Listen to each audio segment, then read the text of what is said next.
30 minutos. Gloria a Dios.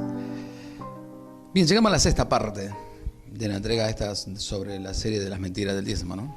Y agradecido a todos los que se comunican y agradecen, bueno, por enseñarles la verdad, por ser bíblicamente, por ser 100% bíblico, porque acá no estamos engañando ni mintiendo a nadie, y revelando versículos que muchos nunca lo leyeron y que nunca han interpretado correctamente lo que significó y para qué nación y en qué circunstancias.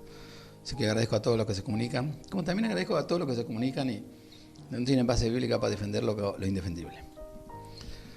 Bien, hoy nos toca en la sexta entrega,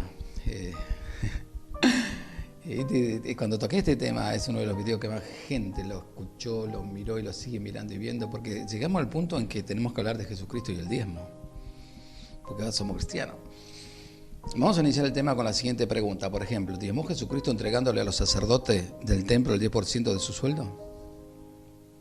¿Lo hizo Jesús? ¿Pidió el Señor Jesucristo a sus seguidores que le den ese dinero? ¿Dijo alguna vez nuestro Señor Jesucristo que el cristiano que no diezma es un maldito ladrón que está robando a Dios?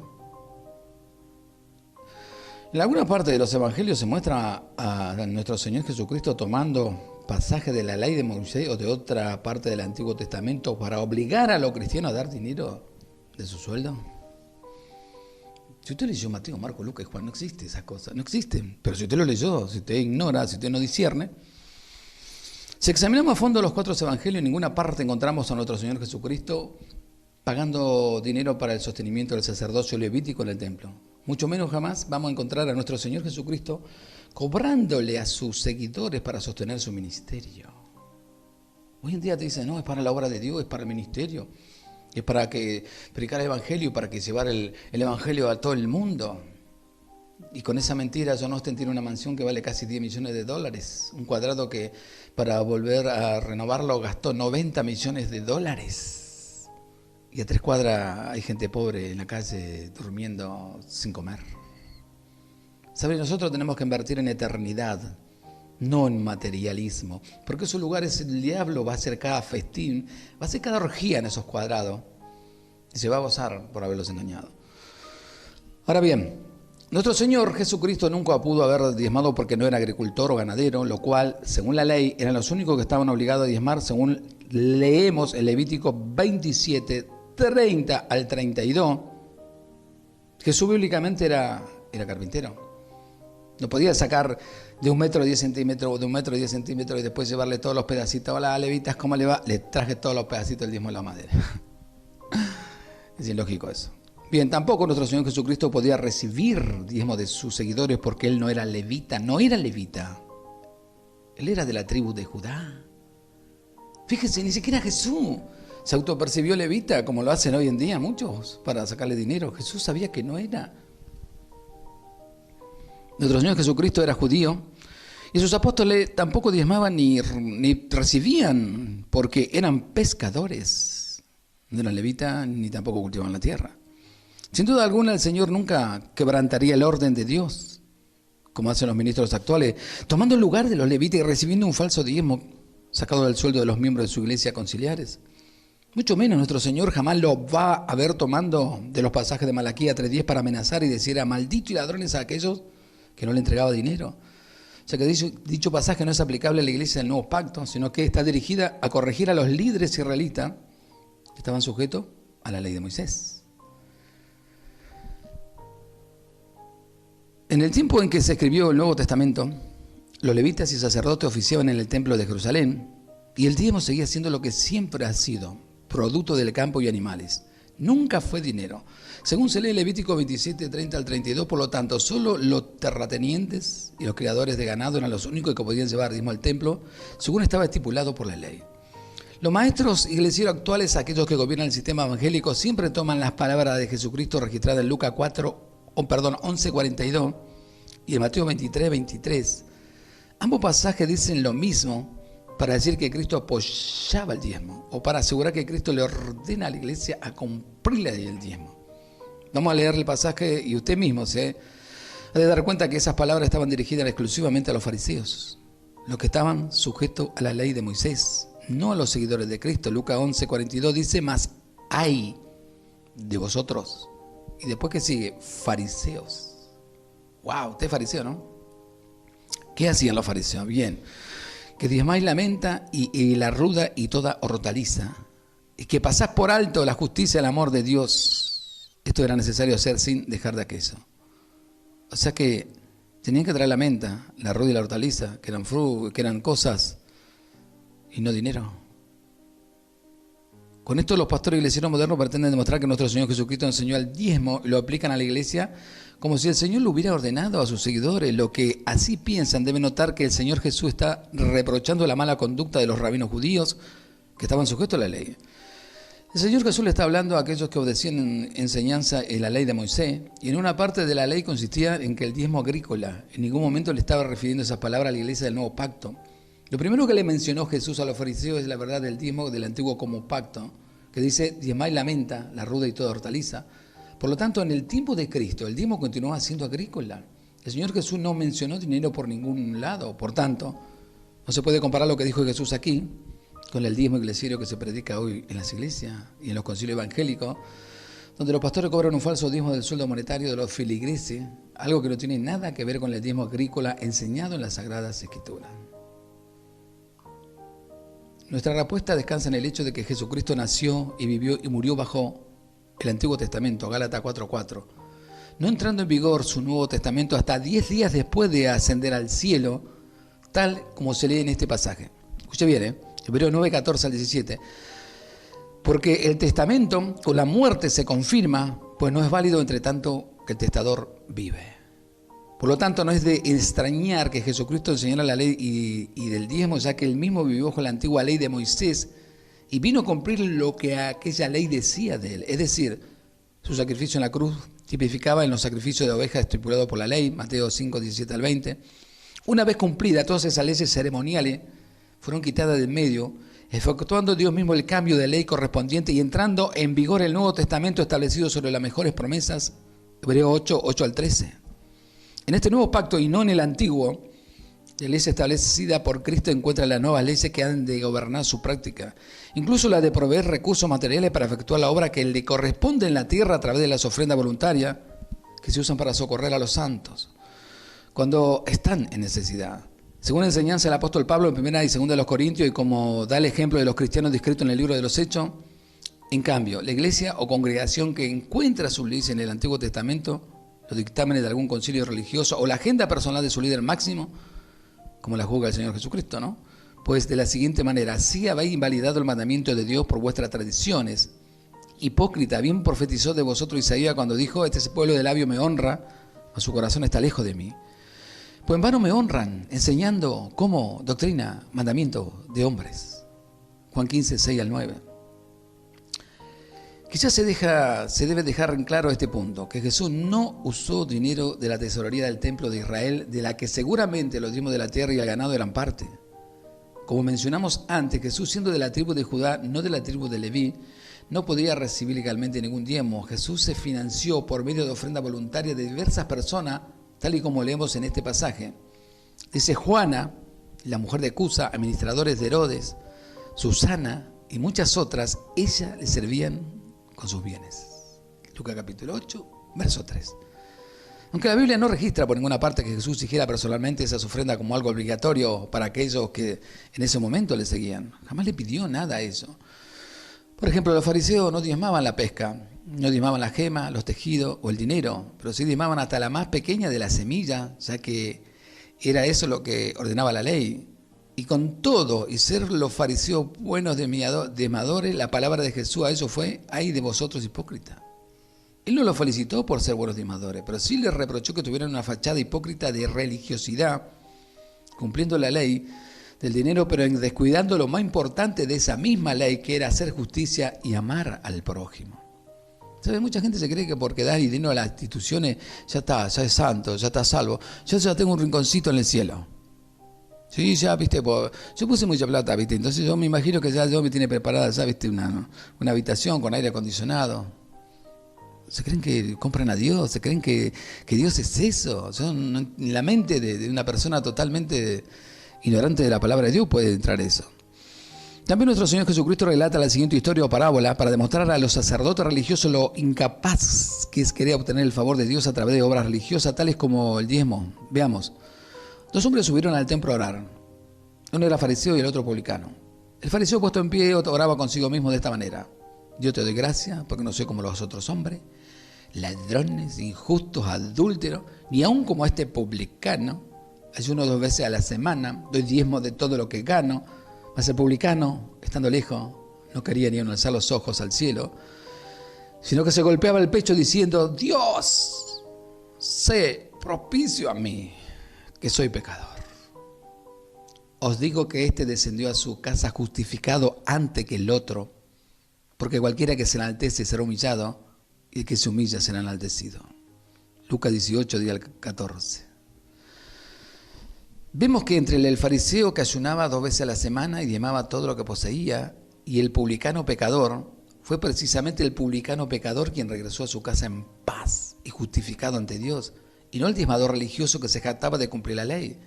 El espíritu legalista produce en la persona una actitud de la falsa santidad que tiende más a la arrogancia, al orgullo, al desprecio de aquellos que no hacen lo que ellos hacen, no lo que Dios quiere, lo que ellos hacen. Esto bíblicamente se le llama soberbia, algo que Dios aborrece y es algo que abunda en las modernas iglesias del sistema evangélico. El legalista te juzga por lo que él es, no te juzga por lo que dice la Biblia. Eso es triste. Quieren poner a todas las mujeres en el mismo orden, que andan todo con pollera súper recontra larga, que lustran el piso a medida que caminan, que se vistan todos como personas que tuvieran 100 años, que dejen de ser femeninas. El legalismo hace eso. Distorsiona por completo la personalidad de una mujer. Dar el 10% de su salario a los pastores y ministros del moderno sistema del iglesiero evangélico, tal y como lo enseñan los dirigentes apóstatas y avarientos de dicho sistema apóstata. Todo lo contrario. Nuestro Señor lo que hace es confrontar a los líderes religiosos de su tiempo y condenar sus acciones, pues cargaban al pueblo con carga que ellos mismos no querían llevar. Tal como sucede en el sistema iglesiero moderno, donde los falsos pastores obligan por la ley y amenazan a sus feligreses a someterse a la supuesta ley del diezmo. Jesús nunca felicitó a los fariseos por guardar la ley y ser diezmadores, pero sí los llamó hipócrita, necios, sepulcros blanqueados, serpiente, generación de víboras e hijos del diablo, por abusar y despreciar al pueblo. Pues estos mismos religiosos decían que el pueblo que no conocía la ley era maldito. Y como leemos en Juan 7:49, dice, donde los fariseos dicen lo siguiente: mas esta gente no sabe nada de la ley, maldita es. Esto es lo mismo que hacen muchos pastores fariseos legalistas de la actualidad, tomando textos como el de Malaquías 3, 9 al 10, textos que por cierto no se aplican a la iglesia, sino que a estos dirigidos a los israelitas, sujetos a la ley, como ya hablamos varias veces. Y como ya hemos demostrado en el capítulo 5 de este libro, y acusan a los cristianos que no diezman de malditos ladrones, mostrando esto, que el mismo espíritu religioso e hipócrita que los guía es el mismo espíritu que confrontó Jesucristo a los fariseos y maestros de la ley de su tiempo. Sin embargo, con todo esto, sus ministros falsalarios se agarran de la palabra de Jesús cuando reprocha a los fariseos: esto es necesario hacer sin dejar de hacer aquello, para afirmar que nuestro Jesucristo apoyó el diezmo. Porque es la única frase que ellos tienen en todo el Nuevo Testamento y que aún difusamente propone el diezmo. Y sin embargo, esta palabra está dirigida a los fariseos y Jesús especificó que era asunto de la ley. El apóstol Pablo escribió lo siguiente: no estamos bajo la ley sino bajo la gracia, Romanos 6:14. Por tanto, lo que nuestro Señor Jesucristo dijo a los fariseos y a los legalistas no tiene nada que ver con la iglesia. Pero sí está la advertencia para aquellos que, al igual que los fariseos, ponen sobre el pueblo pesadas cargas de la ley y no tienen misericordia del necesitado. A esto, al igual que los fariseos, Jesús se los llama hipócrita, necio, sepulcro blanqueado, serpiente, generación de víbora e hijo de su padre el diablo.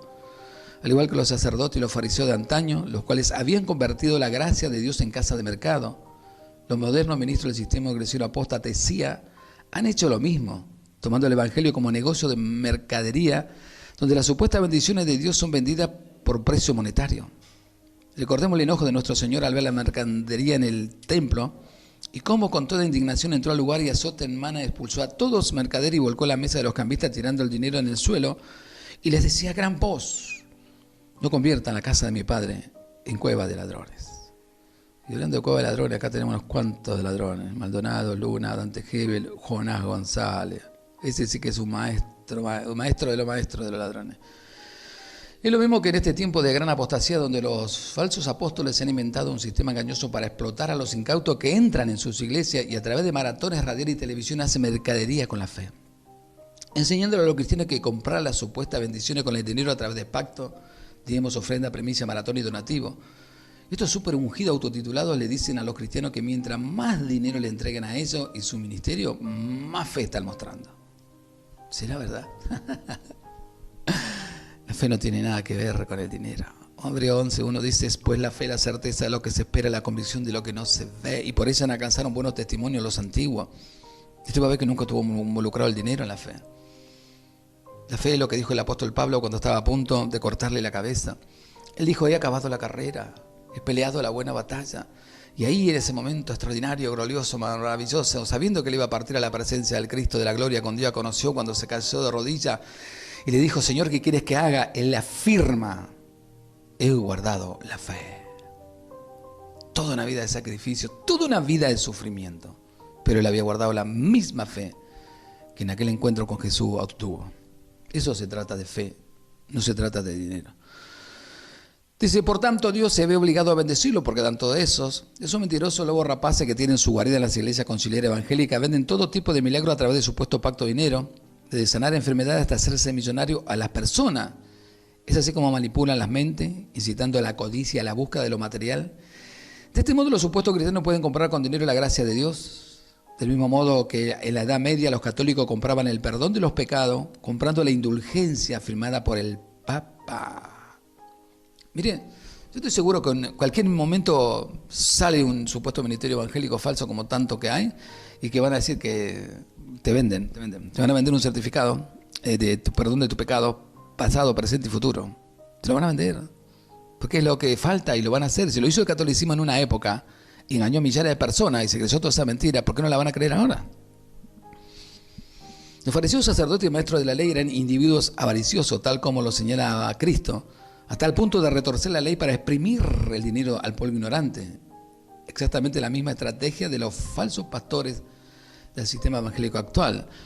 De ese modo enseñan al pueblo a entregar todos sus bienes en el templo, pero en realidad esos bienes eran repartidos entre esos mismos sacerdotes que gobernaban el templo. Es por eso que en aquel tiempo, muchos se negaban a ayudar a sus padres y a su madre cuando estos ya eran viejos, diciendo que la ayuda económica que podían darle era corbán, es decir, ofrenda para el templo, ya que esa doctrina se la habían enseñado los fariseos y maestros de la ley, los cuales evidentemente no existía en la ley de Moisés. Dice, también vemos que engañan incluso a las viudas, las cuales echan en las ofrendas del templo todo el sustento que tenía. Esto dejó clara la mala enseñanza manipuladora de los maestros de la ley y los fariseos, que al igual que los pastores y apóstoles del sistema eclesiástico evangélico de nuestro tiempo, enseñan que la pobreza es una maldición y que para lograr salir de la maldición la única forma es que los cristianos muestren su fe entregándole a eso y su ministerio ofrenda, donativo, diezmo, primicia y viene de todo modo. Supuestamente, ¿no? Dios se va a ver comprometido, obligado a bendecirlo y a prosperarlo. Yo siempre digo, el diablo se mata de risa, ¿no? Si yo pretendo creer que voy a poner dinero y él va a bendecirme. Dios no necesita nada. Dios es el dueño del cielo y de la tierra. ¿Saben lo que es el dueño del cielo y la tierra? ¿Usted tiene idea? ¿Alguna vez se sentó a pensar de verdad? Que él dice la Biblia que él llama a todas las estrellas por su nombre. Nosotros no sabemos ni cuántas estrellas existen en el cielo, pero Dios sabe cuántas hay. Y no solo que las sabe, él las llama por su nombre. Miren con quién estamos tratando. Con el creador de todas las cosas. Que nosotros jamás tendremos poder para hacer nada de eso. ¿Y usted cree que alguien, un Dios tan grande, maravilloso, glorioso como él, un Dios lleno de amor y misericordia, va a necesitar de mi dinero? Y va a venir a extorsionarme, Jesús, si no pone plata, no vas a ser salvo. Es ilógico eso. Hoy más que nunca se cumple al pie de la letra la palabra de Cristo estando en el monte de los olivos. Jesús habló a sus discípulos y le dijo, y muchos falsos profetas se levantarán y engañarán a muchos. Mateo 24:11. Lo triste de esto no es el hecho de que se levantarán los falsos profetas, sino que muchos son engañados por eso. La razón por la que muchos son engañados es porque para poder detectar el falso profeta o maestro y su falsa enseñanza o doctrina, hay que estar firme parado sobre la verdadera doctrina que predicaron Cristo y sus apóstoles. Se debe tener visión espiritual y el entendimiento iluminado por el poder del Espíritu de Dios. Los falsos maestros han sido y siguen siendo engañados por otro falso maestro y el mismo Satanás. Y de esta misma manera van en un ciclo de mal en peor, engañándose a otro a su paso. Leámoslo, dice Timoteo 3:13. 2 Timoteo 3:13 dice, mas los malos hombres y los engañadores irán de mal en peor, engañando y siendo engañados. Es por esto que siempre aparecen algunos cristianos borregos defendiendo a los lobos rapaces cuando ve que algún verdadero cristiano lo desenmascaran.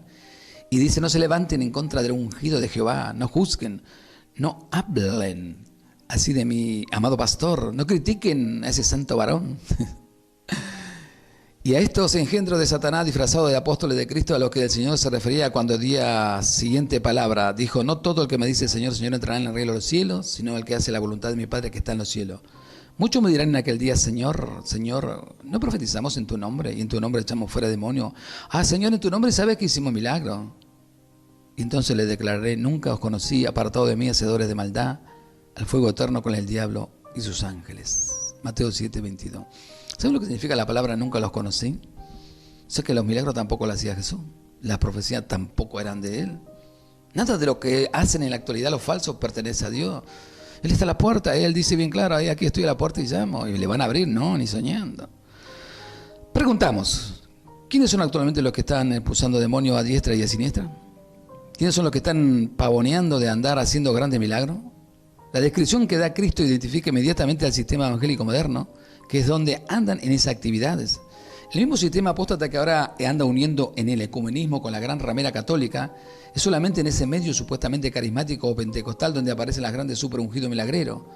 Ellos se autotitulan ungidos sin darse cuenta que el usar ese título están confirmando que son falsos Cristo, o sea que la palabra ungido significa Cristo, y el mismo Señor Jesucristo profetizó lo siguiente, dijo, mirá que nadie os engañe, porque vendrán, ¿qué dice? Porque vendrán muchos en mi nombre, diciendo yo soy el Cristo, el ungido significa, y a muchos se engañarán. Lo único que hacen estos falsos profetas modernos como Berry Hill, Cash Luna, Maldonado, Aquiles Azar, Santiago Ponciano, es manipular las emociones e imponer la mano para que la gente caiga al piso, revocarse como loco, envuelto en un espectáculo de total ridiculez, ruido, grito, vómito y caída, cosas que son desconocidas en las páginas de la Biblia. Si la comparamos con la forma de que ministraba a Cristo y sus apóstoles, nuestro Señor hacía milagros, y grandes milagros, sanaba todo tipo de enfermedad, le regresaba la vida a los muertos, multiplicaba los alimentos, a lo cual pregunto, ¿cuánto dinero le cobraba Cristo a esa persona que se beneficiaba con tales y poderosos milagros? ¿Acaso la persona pasaban primero delante del tesorero Judas Iscariote para aportar su ofrenda o semilla en el pacto de dinero para luego ir delante de Cristo para ser sanado? ¿Sabe? La Biblia dice, de gracia recibiste, da de gracia. Mateo 10:8. Por esto esos falsos maestros pentecostaloides han convertido el mover del Espíritu de Dios en algo totalmente irracional, demoníaco y nauseabundo. Y este es el peor de los tiempos, y es cuando más tenemos que tener discernimiento. Porque si no tenemos discernimiento, Mateo 15:14 dice, dejadlo, son ciegos, guía de ciego. Y si el ciego guiará a otro ciego, ambos caerán en el hoyo. Y eso es lo que está pasando en este momento. Y entonces le declararé, dice Mateo 7:22, nunca os conocí, apartado de mí, hacedores de maldad, al fuego eterno con el diablo y sus ángeles. ¿Sabe? Cuando yo observo en estos últimos tiempos lo que está ocurriendo y las multitudes que andan detrás de tanta gente, de tantos falsos, digo, no puedo creerlo. Y le doy gracias a Dios, porque yo podía haber sido uno de esos que andan corriendo detrás de los falsos y defendiéndolo. Pero al Dios le pareció salvarme, darnos luz. A mí, no solo a mí, hay un montón de gente que Dios le dio luz para entender la verdad y eso está buenísimo. Así que tenga cuidado, ¿no? Y para concluir con este tema, quiero decir que el enfoque del diezmo era agrícola, ganadero, por todas partes del Antiguo Testamento, era comida, comida para el levita, comida para el forastero, comida para la viuda, comida para el huérfano, y el enfoque no cambia en tiempo de Cristo y sus apóstoles. El tema es todavía alimento en mi casa, tal como Dios le ordena a los israelitas en Malaquía capítulo 3. Por lo tanto, el diezmo de dinero del sueldo de los creyentes que se cobran por medio evangélico moderno es simplemente una perversión sin base bíblica, o sea que el verdadero era simplemente agrícola y ganadero. El apóstol Pedro no tenía plata ni oro, sin embargo fueron muchos miles de personas que escucharon su predicación y todavía muchos siglos después sus enseñanzas siguen vigentes en la epístola de Pedro, que se encuentra en el Nuevo Testamento. El apóstol Pablo vivió en persecución, en azote y cárceles, sin embargo había logrado que toda Europa conociera las buenas nuevas del Evangelio. Los primeros cristianos jamás obligaron a nadie a diezmar de su sueldo, ya que la ley no se conocía entre ellos. En realidad el Nuevo Testamento, sobre todo en 1 y 2 de Corintios, y los ejemplos que encontramos de hecho de los apóstoles, solo enseñan a los verdaderos cristianos a ofrendar con entera libertad, de acuerdo a cómo hayas prosperado. no por imposición de ningún concilio patón, o sea que Dios ama al dador alegre. Y esas ofrendas voluntarias no eran para mantener un templo ni piedra ni para sostener a un ministerio. Todo lo contrario, se usaba solo para suplir la necesidad de los santos, los cristianos que estaban pasando por mal momento de necesidad, como lo demostraremos más adelante. Cuando uno va y ve las necesidades que tienen los huérfanos, que tienen las viudas, que tienen los ancianos, las madres solteras, a veces yo me amargo porque no tenemos todos los recursos para estar con ellos. Pero cuando veo que les roban descaradamente y la gente se presta para que le roben y no ven a la necesidad de su prójimo, también me molesta mucho. Porque Jesús dijo, si vas a hacer algo, si le hiciste algo a ese pequeñito que no tenía para comer, que no tenía donde dormir, si le hiciste a uno que estaba preso, si le hiciste fuiste a uno que estaba enfermo, Jesús dijo, a mí me lo hiciste. Y de eso se trata, suplir la necesidad de aquel que la tiene y sabe que del que no te va a poder devolver. Y ese es el problema más grave. Muchos quieren hacer favores, pero esperan devoluciones. Jesús no vino a morir a la tierra exclusivamente porque sabía que yo iba a aceptarlo. No, Él vino a pesar de saber que yo podía rechazarlo. Él vino a morir por mí, aún sabiendo que yo no podía aceptarlo.